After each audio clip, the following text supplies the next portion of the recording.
El reto de vivir en este tiempo es una conferencia de Fabrice Hadjiag.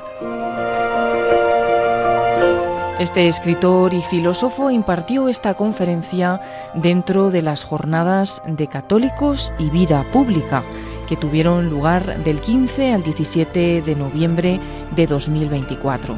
Este congreso, que se trataba del número 26, llevaba por título Quo Vadis? Pensar y actuar en tiempos de incertidumbre. Lo que nos toca vivir aquí ahora es un reto. Quiero decir que el reto no debe ser solamente el tema de mi intervención, sino también su forma. En efecto, no sabría contentarme con hablar sobre el reto. Mi palabra ha de ser un reto. Pero ¿quién soy yo? ¿El que reta o el que es retado? Es evidente, yo soy en primer lugar el que es retado. Se me ha pedido que les diga algo a ustedes sobre el reto de vivir en este tiempo. Me he dado al reto de escuchar y responder a esta petición, de abordar lo que caracteriza nuestro tiempo como un desafío. Pero hay otra cuestión.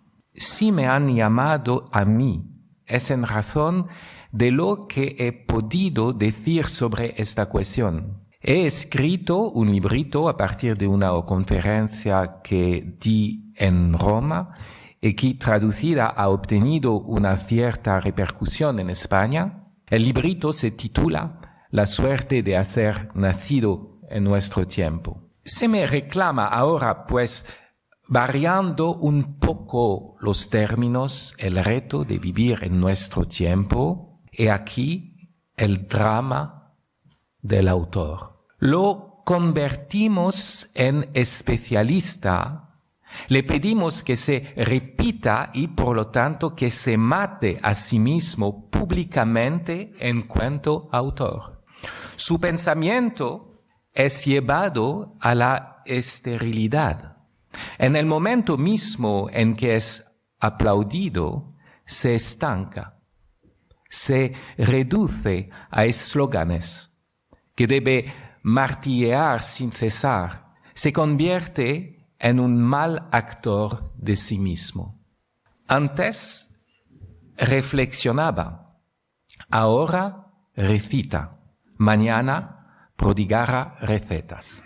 Tal es, pues, el reto que me ha sido dado. Abordar la misma pregunta con una actualidad nueva, sin dormirme en los laureles de volver a decir las mismas cosas. No satisfacerme con reordenar las cosas ya dichas, no quedarme como muchos de nosotros en el copiar, pegar, en una combinatoria, en esa triquiñuela que consiste en no escuchar más, en monetizar sin fin. ¿Cuántos de nosotros nos hemos convertido en inteligencias artificiales antes de la llegada de la inteligencia artificial? ¿Cuántos, debido a su éxito y a las expectativas que ha suscitado, se han limitado a recomponer la base de datos de una única obra original? Este es, pues, el motivo por el que he de bendecir los chatbots, que podrán hacer eso mejor que yo en el porvenir y que me obligan desde hoy a no ser menos que un ordenador, a tomar la palabra. Pero es aquí donde el reto se vuelve contra nosotros. ¿Tenemos verdaderas ganas de escuchar una palabra? ¿Para qué sirven estos congresos? ¿Acaso se trata de una tertulia entre universitarios, entre miembros de una élite, para luego volver a casa contento por ser más conocido por el público? ¿Vamos a articular una vez más en la teoría cómo debería ser la relación entre católicos y vida pública, con el fin de lograr para sí una buena conciencia, de procurarse la impresión a través de un bello discurso de que se está contribuyendo al bien común, mientras que otros están levantando verdaderas paladas de barro. El título general de este congreso exige algo más que un congreso universitario.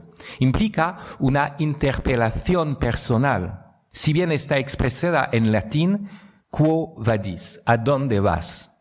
No, ¿a dónde va el mundo? Con la pregunta ¿a dónde va el mundo? Uno sigue siendo espectador y puede contentarse con un lamento. Con la pregunta ¿a dónde vas? Ya no se trata del mundo, sino de ti y de mí, de una verdad que nos exige y que tal vez nos acuse, como aquella que viene a buscar a Adán justo después de su pecado. ¿Dónde estás?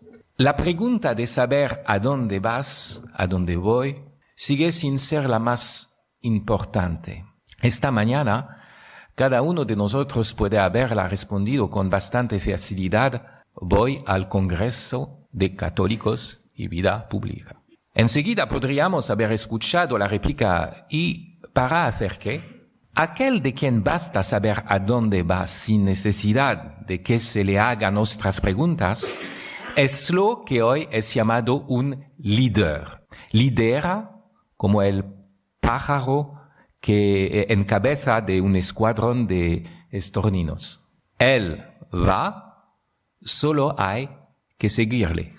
Pero ¿qué hombre es suficientemente clarividente y sabio como para ser un puro líder? Uno que sabe hacerse seguir y no tiene nada ni a nadie a quien seguir. Hoy en día se habla mucho de leadership, sin preguntarse si no pudiera tratarse de un liderazgo del vacío, del choque, en que el líder puede sin problema decir a dónde va sin saber, o incluso a veces sabiendo que va directo contra la pared. Uno que declare voy al Congreso de Católicos y Vida Pública no merecería que su mujer le retorique: ¿y por qué no te has quedado más bien en casa? Nada más legítimo. En cuanto se sabe a dónde va uno, con tal de que ese uno no sea un Dios, conviene preguntarse si se trata de la buena destinación. Si ir a este congreso es para ti, para mí, ir hacia el bien que nos conviene. O incluso, para decirlo sin rodeos, e incluso mediante un atajo abrupto, si esta conferencia que estás escuchando te va a acercar al martirio. Es lo que sugiere el gran título de la pancarta para quien sepa leerlo. Retoma el título de la novela cuya acción se desarrolla en tiempos de Nerón, durante la primera gran persecución cristiana. Mas esta novela ha tomado su título de un apócrifo de finales del siglo II, Hechos de Pedro. En el capítulo 35, una mujer de la nobleza romana que se ha hecho cristiano aprende que su marido conspira con el César la muerte del apóstol. Como buena política, con el apoyo de otros fieles, exhorta al apóstol a que salga de Roma. ¿No seremos acaso unos desertores?, se inquieta Pedro. No, le responden sus hermanos, es para que puedas seguir sirviendo al Señor, predicando en otros lugares. Pedro se resuelve a desaparecer de Roma y he aquí que tiene una aparición. Apenas salido por la puerta de la ciudad, se cruza con Jesús a punto de entrar por la misma, pero en la otra dirección. Pedro le pregunta: ¿Quo vadis, Domine? En este pasaje la pregunta ¿a dónde vas? Se dirige no a nosotros, sino al Señor, porque solo con Él esta pregunta cobra un giro decisivo. Y Cristo responde: Roma meo iterum crucifigi. Voy a Roma para ser de nuevo crucificado. Pedro comprende el reproche y da media vuelta. Lo importante para él no es saber a dónde va, sino saber a dónde va Cristo, pues su vocación es seguirle y seguirle hasta el final. Los organizadores de este congreso han elegido remitirnos implícitamente a esta historia. Nos proponen hacer media vuelta e ir a que nos crucifiquen con Cristo, con coraje, cual conquistadores del único reino verdadero. Sin duda se trata de un proyecto bien conforme al humor español. Si me creo ciertos textos del siglo de oro, España, en aquella época en que el reto de vivir ya existía, inventó una forma teatral mezclando tragedia y comedia, lo noble y lo vulgar, pasado, presente y futuro, porque tenía el apetito de poseer en una sola visión dramática el espacio y el tiempo.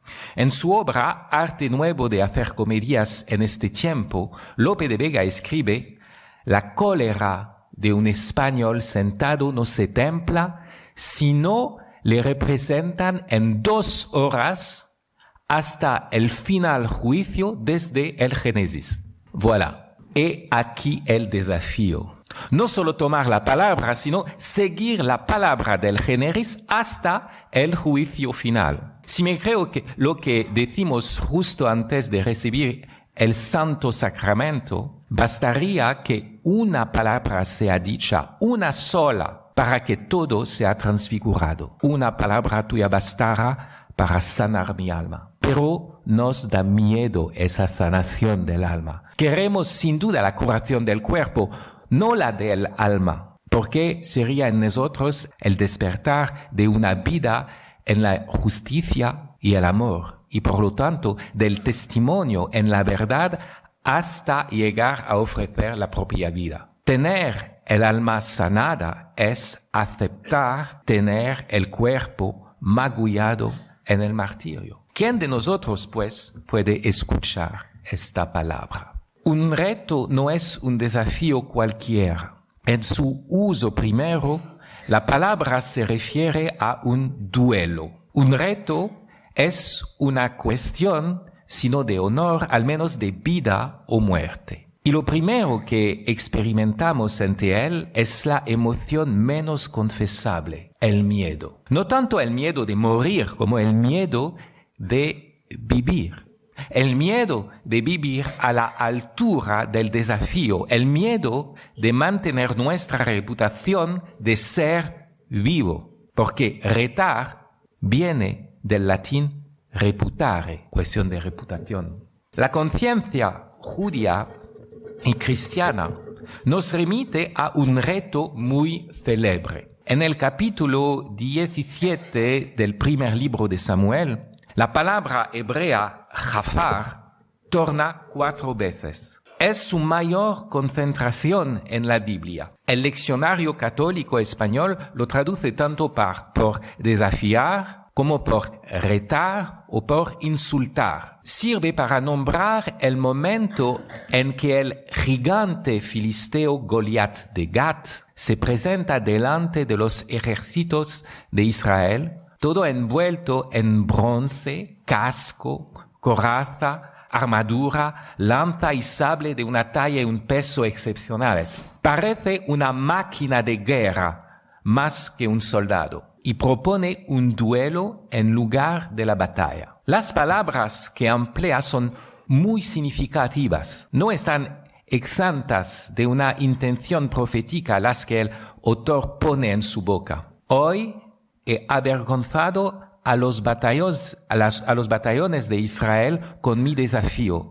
Dadme un hombre para luchar cuerpo a cuerpo. La expresión cuerpo a cuerpo hace justicia al sentido de lo que se reclama, un abrazo con el enemigo. El término hebreo es muy fuerte. Hay que luchar yahad, adverbio derivado de Ejad, uno, de la misma manera que se dice que el Señor es uno o que el hombre se unirá a su mujer para ser una sola carne. Hay que imaginarse la querella del muy poderoso coloso como un abrazo de muerte, de la misma manera que existe un abrazo de amor. De ahí el miedo. Cuando Saúl y todo Israel oyeron las palabras del filisteo, quedaron consternados y con mucho miedo. ¿Qué es lo que tanto temen Saúl e Israel a fin de cuentas? La fuerza del gigante, sin duda. El reto del filisteo permite entrever algo más profundo. Goliat,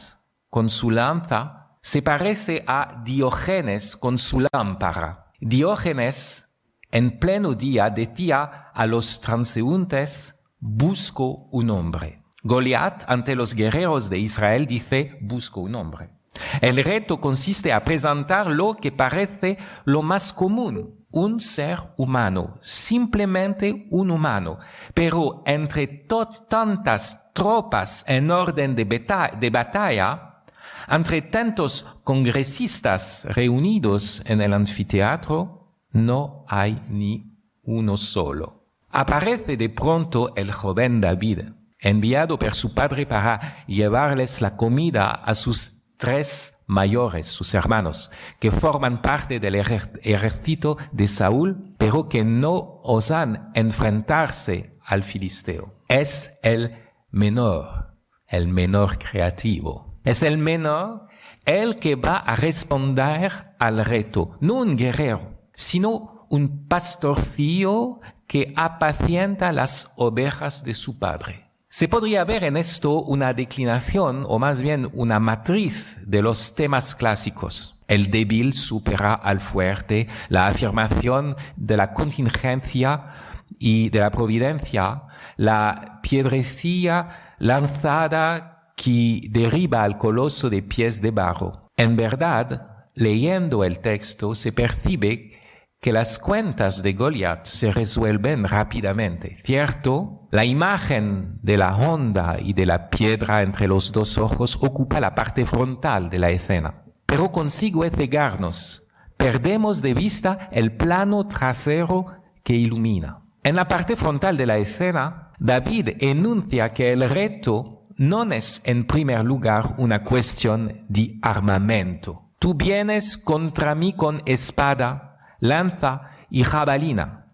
En cambio, yo voy contra ti en nombre del Señor del universo, Dios de los escuadrones de Israel, al que has insultado, retado. Es como si David, si hubiese tomado a Goliat al pie de la letra, pedía un hombre, el gigante se refería con eso a un macho, tan cachas como él. Pero David se presenta como mejor hijo que toma la palabra, como hombre mortal que porta el nombre eterno. Recuérdese que Saúl le propuso que tomara su armadura y que David la rechazó, pues no lograba caminar con ella. ¿Qué quiere decir este rechazo de la armadura? Sino que Israel ya tenía en cabeza a un gigante armado como Goliat. Ese gigante es el mismo Saúl. En el primer libro de Samuel aparece que les sacaba una cabeza a todos los hijos de Israel, Saúl. Si el comienzo de Samuel nos habla así, ¿qué se nos descubre al término de esta investigación policíaca que es siempre la Biblia? Al final del segundo libro de Samuel, otra tradición. La victoria contra Goliat de Gat ya no es atribuida a David, sino a uno de sus valientes, otro de Belén, El-Hanán, hijo de Yair. En fin, la victoria sobre Goliat en realidad no es tal. Debería haber producido la sumisión de los filisteos, según los términos del duelo, si el gigante era vencido. Sin embargo, los filisteos siguieron acosando a Israel, lo cual nos lleva a pasar de la parte frontal de la escena al plano trasero e incluso entre bastidores. El gran mal no está tanto fuera en el gigante que bastaría con abatir, sino dentro en las disposiciones del corazón. La intrepidez del joven pastor que antaño liberaba los corderos de su padre hasta las fauces de osos y leones no solamente pone de relieve el miedo de los israelitas, revela las divisiones en el seno mismo de la familia. Eliab, su hermano mayor, en cuanto ve al pequeño David en el campo e inquiriendo sobre la situación, se enfada con él y le acusa de soberbia, persuadido de que su lugar no está entre los soldados. Cito: se enardeció de ira contra David y le dijo: ¿a qué has venido aquí y a quién has confiado aquel pequeño rebaño en el desierto? Conozco tu arrogancia y la malicia de tu corazón. Bajaste a ver la batalla. El que esté dispuesto a enfrentarse con el gran enemigo debe antes enfrentarse con su hermano mayor. Apenas el menor David ha probado la legitimidad de su presencia abatiendo al filisteo, y he aquí que la envidia de Saúl emerge. Como le prometió, le concede la mano de su hija Mical a David, pero será para rastrear a su yerno y intentar matarlo. El que ha vencido al gigante Goliat debe combatir contra el gigante Saúl. Así, el verdadero combate se juega en el interior, en el campo propio. A su hermano mayor, Eliab, que le regaña, David le da esta impresionante respuesta: ¿pero qué he hecho yo ahora? Una simple pregunta. Lo que puede traducirse más literalmente es que ya no se puede hablar. Es la palabra dabar, la que se encuentra al frente de esta respuesta. En hebreo significa a la vez palabra y acontecimiento. Dabar. En el hombre, como ser de palabra que es, no conviene oponer la palabra y los actos como a veces lo hacemos. Es la palabra degradada, mentirosa o mecánica la que se muestra contraria a la acción. Hablar en verdad coincide con nuestro actuar más humano y más profundo, como cuando le decimos a alguien sinceramente gracias o perdón. Quizá algunos de ustedes me pregunten por qué comentar con tanto detenimiento al Antiguo Testamento. No es exactamente eso caer en la misma pedantería que denuncia Cervantes en su prólogo al Quijote cuando dice: si nombráis algún gigante en nuestro libro, hacedle que sea el gigante Goliat, y con solo esto, que os costará casi nada, tenéis una grande anotación. ¿Ha partido usted de la palabra reto y se ha ido a buscar la palabra reto en la Biblia como un licenciado de antaño? En cambio, nosotros esperamos de usted que analice nuestro tiempo, sus desafíos políticos y sociales y el papel del cristiano en medio de todo esto que nos rodea. Ni siquiera ha hablado usted de ecología. Algunos quizá me harán este reproche como Eliab. Y yo podría responderles como David: ¿es que ya no se puede hablar? Lo que quiero decir con esto es que no deberíamos equivocarnos de reto. Mi tema es el reto de vivir en este tiempo. ¿De dónde viene el reto? ¿Es acaso el reto de este tiempo o el reto de vivir? ¿Qué acabamos de aprender? Sin duda, está el reto de Goliat, el reto lanzado por el tiempo: dadme un hombre, es decir, un macho gigante que pueda rivalizar a la escala de los valores mundanos. Y es aquí que tenemos miedo. Buscamos gigantes entre nosotros y solo encontramos gigantes de menor talla, con armas menos poderosas, o bien verdaderos gigantes muy poderosos, pero que bien podrían pasarse al enemigo. La cosa es que nos dejamos llevar al terreno del enemigo. Nos fascina el reto del tiempo y olvidamos el reto del eterno. Olvidamos el simple reto de vivir. Leemos los periódicos negligiendo la Biblia. Es comprensible. La Biblia no es una lectura, es la clave de lectura de los acontecimientos. Su trascendencia es también su debilidad. Es menos excitante que las news. Sin embargo, es ella la que nos permite justamente tomar altura y responder a los acontecimientos sin reducirlos a la interpretación periodística, ni arrastrarlos a las normas impuestas por nuestro tiempo, que ya no es un siglo de oro, sino de silicona o de cobalto. Hay que escuchar la demanda del tiempo. Dadme un hombre, alguien capaz de estar a la altura del desafío, pero no hay que entenderlo a partir de las definiciones del momento. Hay que entenderlo a partir del misterio revelado. No buscar un hombre en el sentido de una macho alfa o un nacho beta, sino un hombre del nombre, un pastor de palabra, alguien que adivine, si se me permite hablar como Lorca, que el duende es más esencial que el cálculo. No he de justificarme por leer con ustedes la Biblia. Debería más bien justificarme por retrasarme en la descripción del Goliat de nuestro tiempo.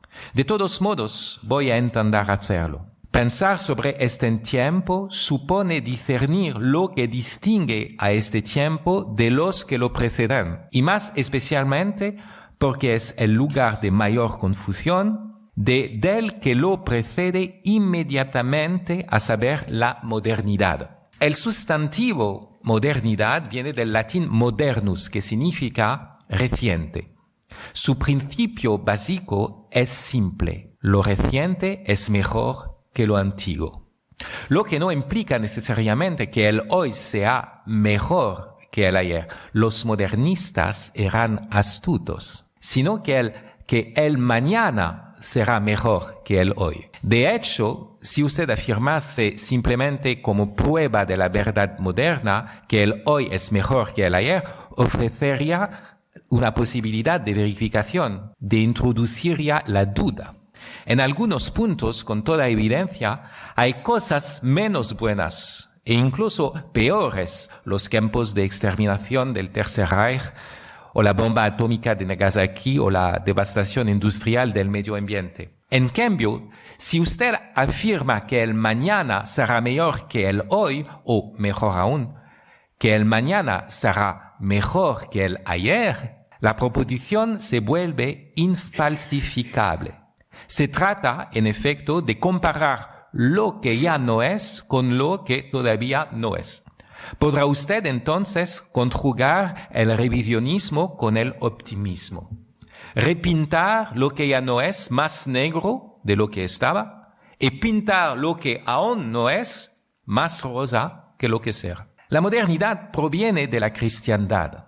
El modernismo es un mesianismo sin trascendencia. Es la revelación judeocristiana la que ha aderezado la salida de una visión naturalista, cíclica, de la evolución de las sociedades y la entrada de una visión histórica polarizada por su porvenir. El advenimiento del don de la ley y de la encarnación divide el tiempo en un antes y un después irreversibles. Esta flecha de la historia, sin embargo, no se manifiesta como un progreso unívoco, como en la parábola del trigo y la cizaña. Se trata de un doble crecimiento del bien y del mal hasta una conflagración final. El modernismo renuncia a ver tanto lo mejor como lo peor. Se presenta como un progresismo lineal o dialéctico que desemboca necesariamente en el crecimiento del trigo y la desaparición de la cizaña hasta una época completamente pacificada. En esto se presentaba a sí mismo como humanista y racionalista. Pero dicho modernismo ha muerto. Eso dice mucho de los retos que todavía planteaba ayer. Algunos de entre nosotros se esfuerzan en combatirlo sin grandes éxitos, o convirtiéndose en sus cómplices, o cayendo en una violencia contraria. Pues he aquí que se ha derrumbado por sí mismo como el imperio babilonio. Los más absurdos son los que lo combaten todavía, no habiendo comprendido que hemos entrado en otra era. Se han preparado para un combate de boxeo, mientras que han sido convocados a una prueba de natación. Ya no se trata de derribar al adversario en el ring, sino de nadar en una sociedad líquida. Goliat se ha hecho tan blando que el canto que se incrusta entre sus dos ojos parece volver al río. Nuestros apologistas de última hora se cansan mostrando que la fe es compatible con la razón, mientras que ya no se cree en la razón. O que el Espíritu de Dios es favorable al sexo, mientras que ya no se cree en el sexo. Muestran que el cristianismo es un humanismo, mientras que estamos en el tiempo del posthumanismo, el cual adopta diversas formas, transhumanista, animalista, islamista, según que se deserte lo humano, prefiriendo en su lugar el robot, la bestia, o un Dios aplastante, según que se delegue la propia responsabilidad, soñando con abandonar su vida a un algoritmo, a un instinto, o a un código religioso que no reclama nada más que nuestra sumisión. Europa tiende hoy a constitucionalizar el aborto y la eutanasia, a ignorar sus raíces griegas y latinas como sus alas judías y cristianas, a revisar la historia colonial como una condenación que mete en el mismo saco al conquistador y al misionero. Muchos se imaginan que esas reivindicaciones postmodernas están todavía ligadas a la afirmación de la libertad individual. En realidad, emanan de la muerte del deseo. Muchos se imaginan que se fundamentan aún en la creencia de un progreso societal. En realidad, corresponden a la agitación de la desesperación. Los discursos de la emancipación son el eco de voces muertas hace ya mucho tiempo. Lo que queda es la huida en las adicciones. La posmodernidad rechaza la fórmula moderna, el mañana será mejor que el hoy.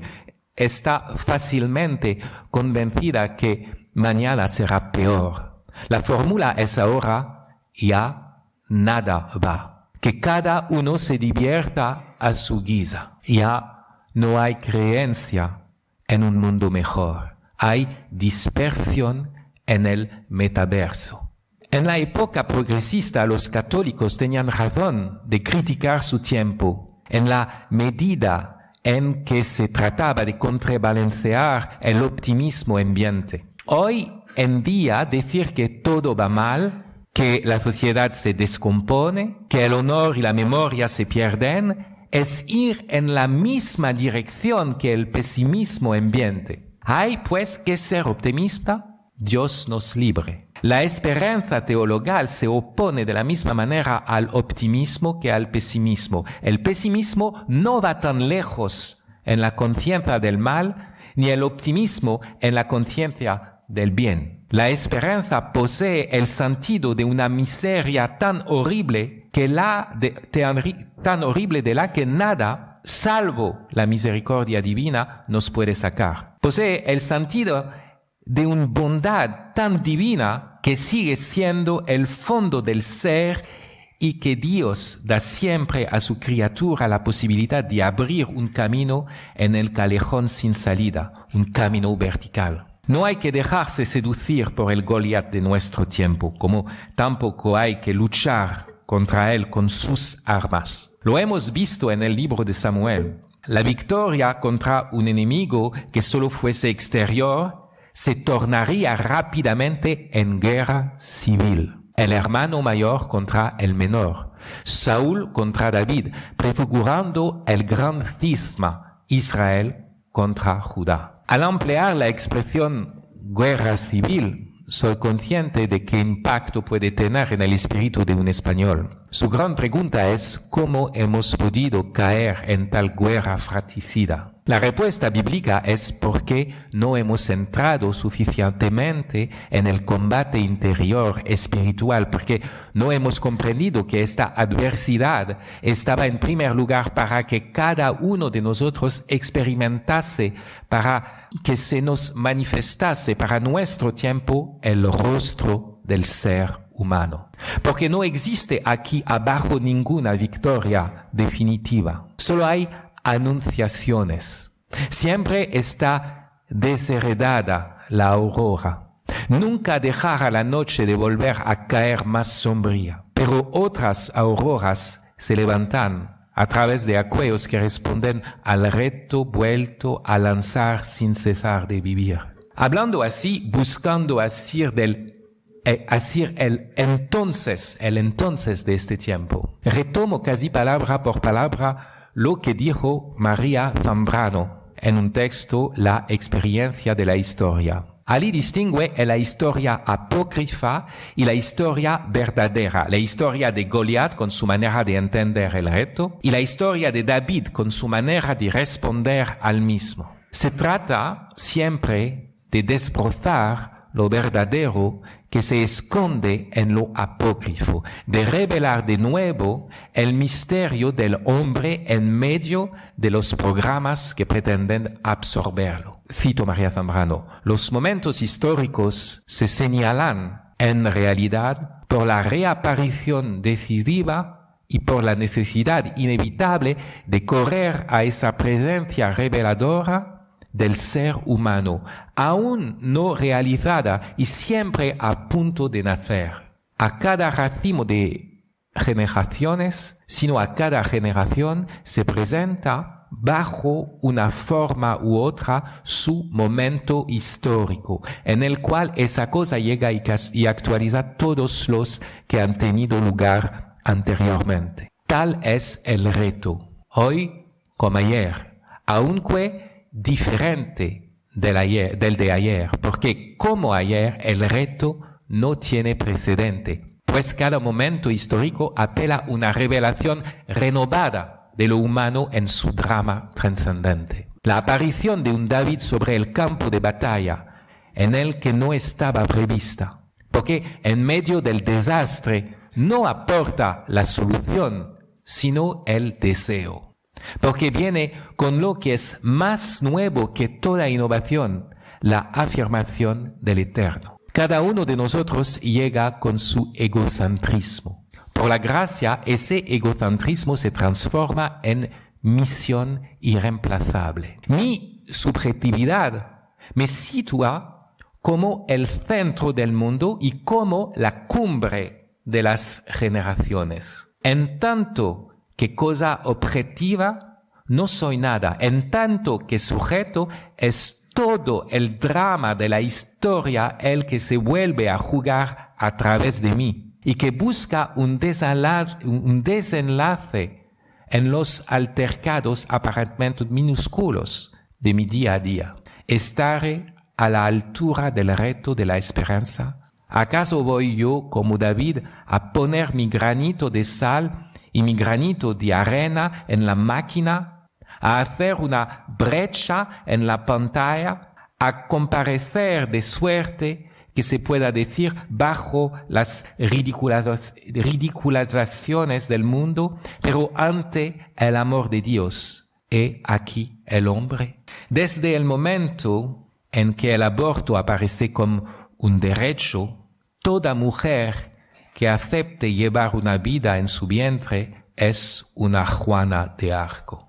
Desde el momento en que los ordenadores aparecen como los gestores de nuestra existencia, todo hombre que elija emplear sus manos en el trabajo y unirlas para la oración es un Isidro Labrador. En la medida en que el asfalto cubre la tierra, la menor brizna de mala hierba aparece como un milagro de la vida. En la medida en que las tinieblas se extienden, el más mínimo destello surge como una aurora. Cuanto más se impone Goliat, tanto más el menor tipero, incluso grosero, que acepte seguir siendo humano, hace aparecer algo divino. Frente al reto de la red, por ejemplo, podemos querrarnos tener miedo de la creciente empresa de la inteligencia artificial. Esperar al gigante que pueda vencer los molinos de gigabits. Los educadores deploran que sus alumnos utilicen ChatGPT y se preguntan cómo hacer frente a la ofensiva con la armadura de Saúl. Instauran protocolos, utilizan ellos mismos programas informáticos para verificar que la disertación no venga de un copia-pega sofisticado. Tal es el futuro de la escuela cuando respondemos al reto según los términos del filisteo. Exámenes hechos por máquinas y verificados por máquinas. Mientras que los alumnos y profesores hacen como si todavía estuvieran estudiando juntos, cuando en realidad la clase se ha convertido en nada más que en una insoportable guardería. Pero he aquí que viene el pequeño David con su pregunta. ¿Qué ocurre entonces? Intenta comprender por qué el estudiante no quiere estudiar. No obstante, studio en latín significa yo amo. Imaginen un enamorado que tuviera una cita con su amada y que enviase un robot en su lugar.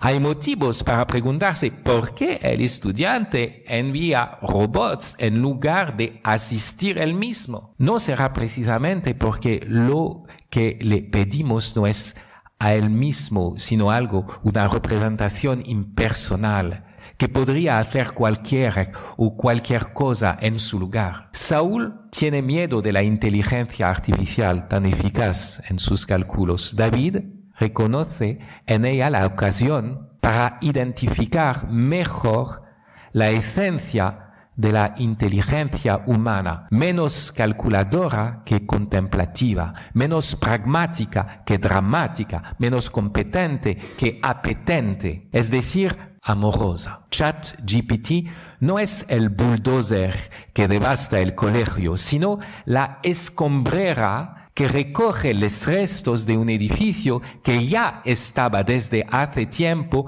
carcomido por dentro.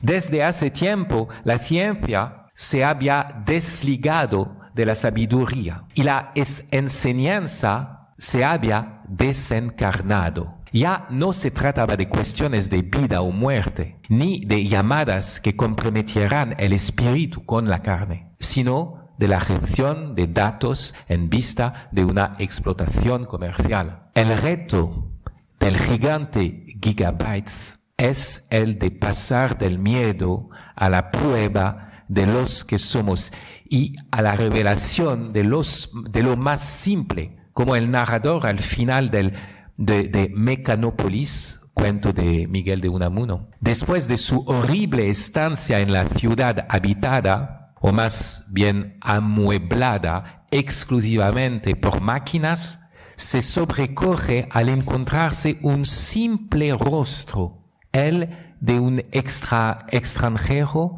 en medio del desierto. Cito: llegué a la tienda de unos beduinos y al encontrarme con uno de ellos le abracé llorando. Y qué bien nos entendimos aún sin entendernos. Me dieron de comer, me agasaron y a la noche salí con ellos y tendidos en el suelo mirando al cielo estrellado, oramos juntos. No había máquina alguna en derredor nuestro. Durante los tiempos modernos, puesto que la modernidad desviaba ideas que venían de la cristiandad, podíamos tener la pretensión de defender los valores cristianos sin hablar de Cristo. Los católicos en la vida pública se dedicaban sin cesar a ese proceder desleal. Hacían contrabando para equiparar el fraude de sus adversarios. Predicaban la moral sin predicar la esperanza. Reclamaban la acción recta sin señalar la diana. Querían que la custodia siguiera puliéndose sin que fuese necesario creer en la hostia consagrada. A Dios gracias, esos tiempos rindieron su último aliento. Ya no se trata de congraciarse los favores de los humanistas ateos. Se trata de seguir siendo humanos en la hora en la que Europa desespera de lo humano. Y eso a partir de ahora solo es posible si nos volvemos hacia el Dios hecho hombre y judío y lector de la Biblia y carpintero. El verbo podría haberse hecho informático, pero declaro a todos los siglos por venir, mi Padre es el viñador, yo soy la viña, y trabajo la madera hasta que fuera la madera la que trabaja, que le trabaja a él. Quiso que su gesto y su gesta se situaran en la compañía de los árboles, en el ejemplo de la fructificación del don y no de la gestión de datos. Es más, basta con que advenga una calamidad para hacer caer el velo de ilusión ideológica o tecnológica y percibir que nos hemos vuelto tan desamparados como nuestros antepasados. Un corte de corriente, una pandemia, lluvias diluvianas. Con las inundaciones hemos llegado al estiaje de la humanidad. El asfalto de construcción se convierte en el canal de torrentes devastadores. Los parkings subterráneos se convierten en lugares propicios para el ahogamiento. Los smartphones enterranos en el barro. En esta denudación del horror, ¿qué queda sino los gestos más simples, más humanos, los más divinos? Retirar los cuerpos, rezar por las almas, llorar con los que lloran, dar de comer a los que tienen hambre, vestir a los que están desnudos. Pero no solo está el acontecimiento de la muerte, también está el acontecimiento de la vida. La alegría misma nos hace gritar hacia el Salvador, más esencialmente aún. No es solo que el recién nacido esté acostado en el pesebre destinado a sufrir y a morir, es que su venida al mundo es un misterio, la afirmación de lo imposible, de lo que en el mundo no es del mundo, pero lo trasciende y justifica. Desde el origen y en todos los tiempos, la vida es un reto. Desde el origen nada la justifica en el universo. ¿Por qué surge? Pues mientras que no le está asegurada la longevidad del mineral, ¿por qué ese insecto, la efímera, que padece y perece, mientras que la piedra se mantiene en una perfecta impasibilidad? Es verdad que la efímera hace que la luz baile. Así porque sin ningún motivo, un breve instante gratuito, de ese tipo de gratuidad que parece absurda, si no creemos que la esencia de la vida si nos creemos que la esencia de la vida es la conservación de sí mismo y que aparece como con gracia, si se reconoce que la esencia de la vida es ofrenda. ¿Ofrenda a qué? ¿A quién? ¿En vista de qué gloria? Desde el primer protozoo, la vida es un sueño. Desde el punto de vista astrofísico, aparece como un riesgo en pura pérdida. no tiene más sentido que metafísico y sacrificial. En las menores células sueña con un más allá. Un soneto de Quevedo hace ver ese reto del divertido vivir. Parece que solo exprime su vanidad, pero esa vanidad presupone un deseo en sufrimiento. Cito: vivir es caminar breve jornada, y muerte viva es, lico, nuestra vida. Ayer al frágil cuerpo amanecida, cada instante en el cuerpo sepultada. Como el que divertido el mar navega, y sin moverse vuela con el viento, y antes que piense en acercarse, llega. La vida parece vana solo a partir de una verdad medio percibida, la de una virtud que excede las condiciones físico-químicas del universo.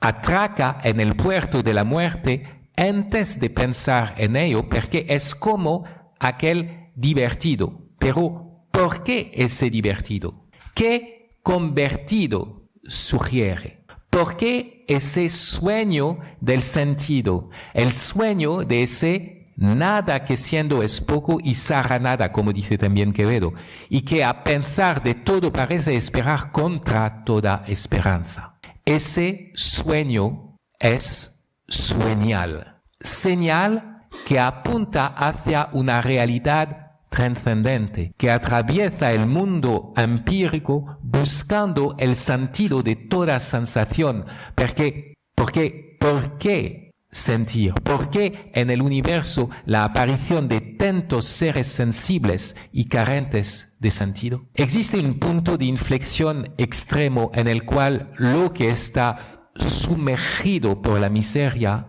aparece de repente como un milagro. La vida no tiene ninguna razón suficiente de ser si nos creemos las leyes físico-químicas. Es una aberración y sin embargo está ahí, como si no hubiese escuchado su condenación de antemano, de tal forma que su razón excede toda razón utilitaria o inmanente. Se comienza pues viendo la muerte que desafía a la vida, pero tan pronto como triunfa lo inerte, tan pronto como pretende tener la primera y la última palabra, las cosas se vuelven del revés. El divertido muta en convertido, porque entonces uno se pregunta, ¿por qué esta gratuidad de la vida, esta profusión de formas distintas y vulnerables que no tienen miedo a exponerse? Es entonces la vida la que reta a la muerte y se presenta al natural como un don cuasi sobrenatural. Entonces se muestra el sueñal, el sueño vital, que también es llamado amor, hijo de peña y poros, vástago de la impotencia y el ingenio, a la vez irrisorio y prodigioso, ciego e ingenioso. Ya he mencionado a aquel a quien Miguel Cervantes llama justamente Fénix de los ingenios y monstruo de naturaleza, e insinué desde el principio que el reto de vivir y el arte nuevo de hacer comedias en este tiempo no están desvinculados. La comedia española supo enturbiar las fronteras bien definidas del teatro pagano. El teatro pagano opone el estilo grotesco de la comedia y el estilo noble de la tragedia. La comedia de Lope de Vega inventa la mezcla tragicómica no como un bastardo del paganismo, sino como un hijo legítimo de la fe católica. Porque según esta fe, el verbo se ha hecho carne, lo sublime se ha hecho popular, el altísimo, el muy bajo. José Bergamín le ha subrayado innumerables veces. La tragedia de los griegos trata del debate con el destino, su comedia de las ridiculeces del vicio. La comedia de los españoles procede de la afirmación del amor frente a la muerte, lo que la convierte a la vez en lírica y grotesca. En El Caballero Olmedo, doña Leonor dice a doña Inés: «Necia y atrevida estás», a lo que doña Inés responde: «Cuando el amor no lo fue». Es la enamorada y desmelenada Laurencia la que en la comedia famosa de Fuente Ovejuna impele a la población a sublevarse contra el poderoso comendador que se arroga el supuesto derecho de casamiento. Ella es David frente a Goliat, y más aún frente a los suyos que tiemblan de miedo. Cito: «Liebres cobardes nacistes, bárbaros sois, no españoles. Galinas, vuestras mujeres subrís que vuestros hombres gocen. Poneos ruecas en la cinta. ¿Para qué os ceñís estoques?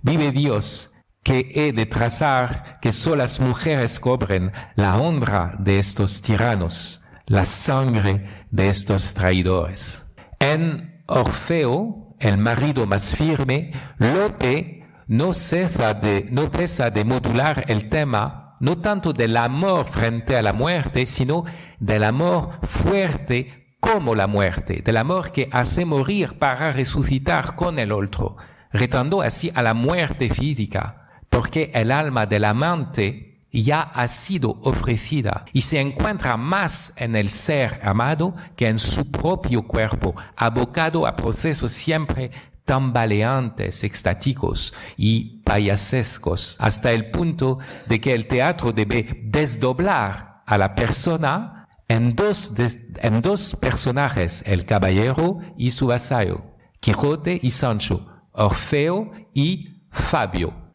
poniendo en juego la bisagra de la palabra que se da y de la carne que se encabrita. Cito: «Fabio, camino del infierno, quien dijera que fuera con la vida un peregrino». Orfeo: «Peregrino de amor profundo, me ha de llamar eternamente el mundo».